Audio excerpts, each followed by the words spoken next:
when he didn't. And I want to talk about what his lifestyle was leading up to this moment, and why I refuse to accept the narrative that this person is a martyr, or should be lifted up in the Black community, and that we should be buying t-shirts with his name on it. Okay, so here we have, first and foremost, let's start from the bottom of his record. And by the way, I am not saying that if you have a record, you don't deserve a second chance. I think people get arrested, and some people can serve time in prison, and I believe in second chances, but I do draw the line when it comes to second, third, fourth, fifth, sixth, seventh, eighth, and ninth chances.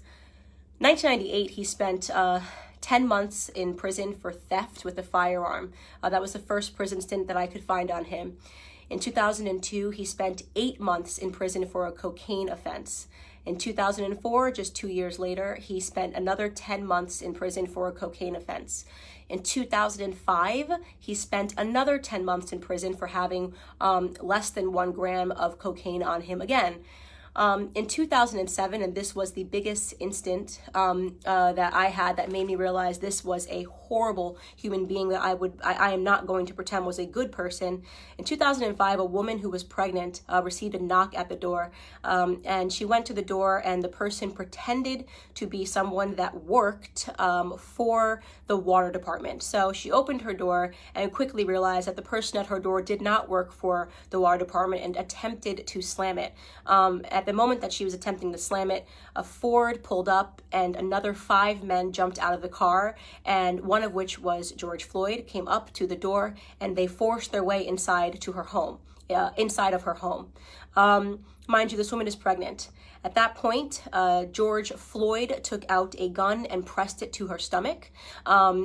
She was screaming, begging for her life, and he put her inside of her living room and instructed one of his criminal friends that was with him to watch her and to make sure she didn't leave the living room. So he was playing guard while they ransacked her home looking for drugs and money. They did not find drugs. They ended up taking, I believe, her wallet and her cell phone.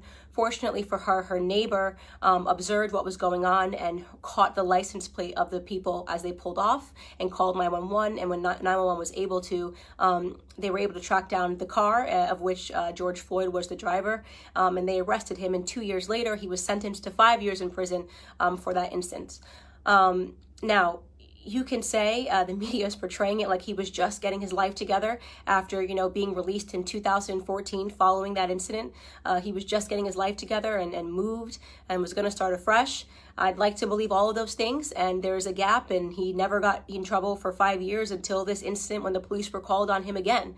But you are defying common sense to believe that this person suddenly became an exemplary character but happened to be high on fentanyl and methamphetamine and trying to use a bill, a fake bill, to purchase something. And so in my opinion, George Floyd was a criminal.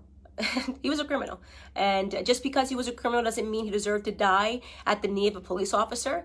But it does mean that I am not going to play a part of the broken Black culture that always wants to martyr criminals, who wants to pretend they were these upstanding human beings that just wanted to help society, that just wanted to reach out and uplift society. And he has a rap sheet that is long, that is dangerous. He was an example of a violent criminal his entire life, okay, up until the very last moment. Now,